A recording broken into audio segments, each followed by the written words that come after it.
Hello guys, আসসালামু আলাইকুম। Welcome back to my another blogs. বাংলাদেশের রাজধানী বলা হয় ঢাকাকে, আর ঢাকার রাজধানী বলা হয় গুলশানকে। চলুন ঘুরে আসি গুলশানে। রাজধানীর গুলশান থানাটি দুটি অংশে বিভক্ত রয়েছে। একটি অংশ গুলশান ১, আরেকটি অংশকে বলা হয় গুলশান ২। আমরা এখন গুলশান ২ এর একটি নান্দনিক পার্ক, গুলশান সোসাইটি পার্কে প্রবেশ করতে যাচ্ছি। অসাধারণ। পার্কটিতে ঢুকতে এই দুই সাইডে পড়বে আপনার হাতের ডানে বামে অনেক সুন্দর সুন্দর ফুলের বাহার। বন্ধুরা, গুলশান ২ ক্লাস্টার থেকে মাত্র ৫ মিনিট উত্তরে হাঁটলেই বিনামূল্যে অর্থাৎ সর্বসাধারণের জন্য উন্মুক্ত এই পার্কটি। অভিজাত বা ভিআইপির এলাকা খ্যাত এই পার্কটিতে প্রবেশ করতে কোনো টাকা পয়সা লাগবে না, সম্পূর্ণ ফ্রি। এখানে সাধারণত সকাল সন্ধ্যা স্বাস্থ্য সুরক্ষার জন্য ওয়াকিং করে থাকেন লোকজন। ভিউয়ার্স, এখানে রয়েছে অসংখ্য ফুল গাছ এবং নানা রকম বাহারি ফুলের বাগান। পরিষ্কার পরিচ্ছন্ন একটি মনোমুগ্ধকর পরিবেশ যে কোনো ভ্রমণ পাগলকে আকৃষ্ট করবে। বন্ধুরা, এখানে রয়েছে একটি ছোট গ্যালারি, যা আপনারা দেখলেন। ছোটোখাটো অনুষ্ঠান আদি এখানে হয়ে থাকে মাঝে মধ্যে। এর পাশেই রয়েছে একটি চমৎকার মসজিদ। একটু বলে রাখি, এখানে নেশাখোর, গাঁজাখোর বা বখাটের কোনো বিন্দুমাত্র আলামত নেই, কারণ এটা একটা পরিপাটি পরিবেশ। এখানে কোনো এখানে কোনো বন্ধুরা, আপনারা যারা গুলশান, বাড্ডা বা এর আশপাশে বসবাস করেন তারা খুব সহজেই এখানে আসতে পারেন।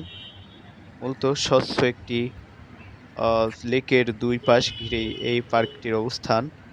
সবুজ ঘাসের ও গাছগাছালির অপরূপ দৃশ্য এবং পাখালির মোহিত করা ডাকে, কোকিলের কুহু কুহু গানে এবং এই পার্কটির একটি নিত্য নৈমিত্তিক ব্যাপার।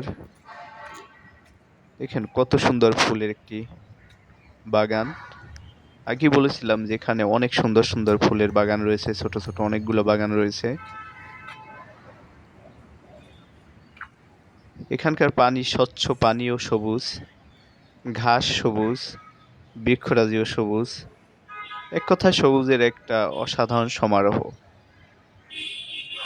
ওই সামনে দেখা যাচ্ছে একটা মসজিদ, অনেক কারুকার্য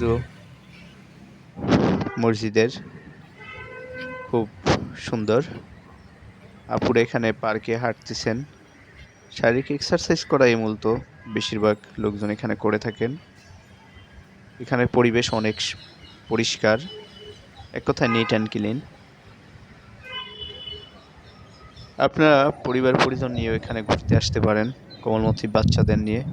বন্ধুরা, এই পার্কটির মূলত ছোট একটি লেককে কেন্দ্র করে গড়ে উঠেছে। আর লেকটি তো আপনারা দেখলেনই, ছোট একটি লেক কিন্তু অনেক সুন্দর। এর দুই পাশে বৃক্ষরাজি, তারপরে লেকের পাশের যে ঘাস, সবুজ ঘাস, অনেক সুন্দর।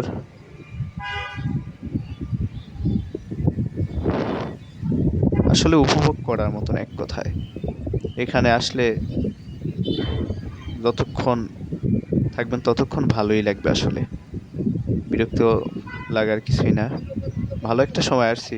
বেশ বাতাস, ছোট ছোট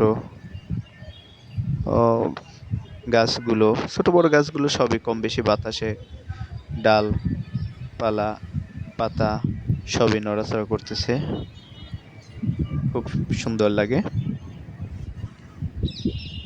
বন্ধুরা, এর পাশেই কিন্তু আরেকটি পার্ক রয়েছে, আপনারা হয়তো জানেন, শাহাবুদ্দিন পার্ক। আমরা আগামী ভিডিওতে শাহাবুদ্দিন পার্ক, গুলশানের বিচারপতি শাহাবুদ্দিন পার্কটাও অনেক সুন্দর, সেই পার্কটি আপনাদের দেখানোর চেষ্টা করব। আমাদের চ্যানেলটি যদি আপনাদের একটু ভালো লাগে এবং কন্টিনিউ আপনারা রাজধানী ঢাকা সহ দেশ ও বিদেশের সুন্দর সুন্দর স্থান দেখতে আগ্রহী হন, তাহলে আপনারা আমাদের চ্যানেলটি সাবস্ক্রাইব করুন।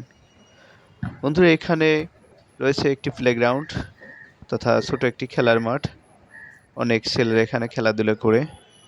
আরেকটু বিষয় বলে রাখি, পাশের যে শাহাবুদ্দিন পার্ক, ওখানে ছেলে মেয়ে একসাথে খেলাধুলা করে, তাও আপনারা দেখতে পারবেন। কিন্তু এখানে শুধু ছেলেরা খেলাধুলা করতেছে।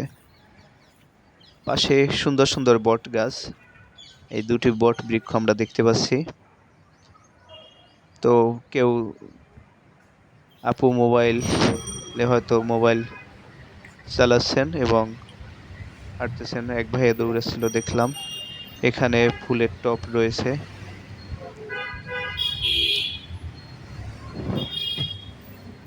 দেখতে থাকুন বন্ধুরা।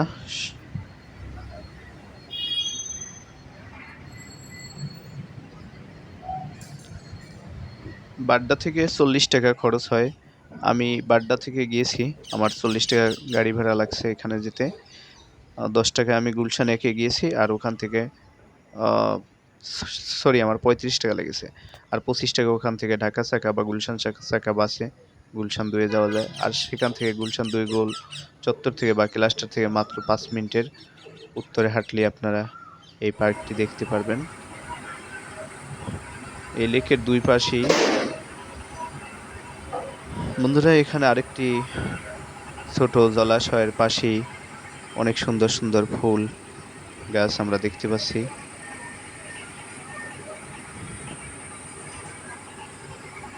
বন্ধুরা, আমাদের সঙ্গেই থাকুন। পার্কটি বেশি একটু বড় না আকারে, কিন্তু খুব 6 মধ্যে অনেক সাজানো গোছানো, অনেক সুন্দর পরিপাটি। এখানে সামনে একটি সেতু দেখতে পাচ্ছি। এখানেও ডানে বামে ফুলের গাছ রয়েছে।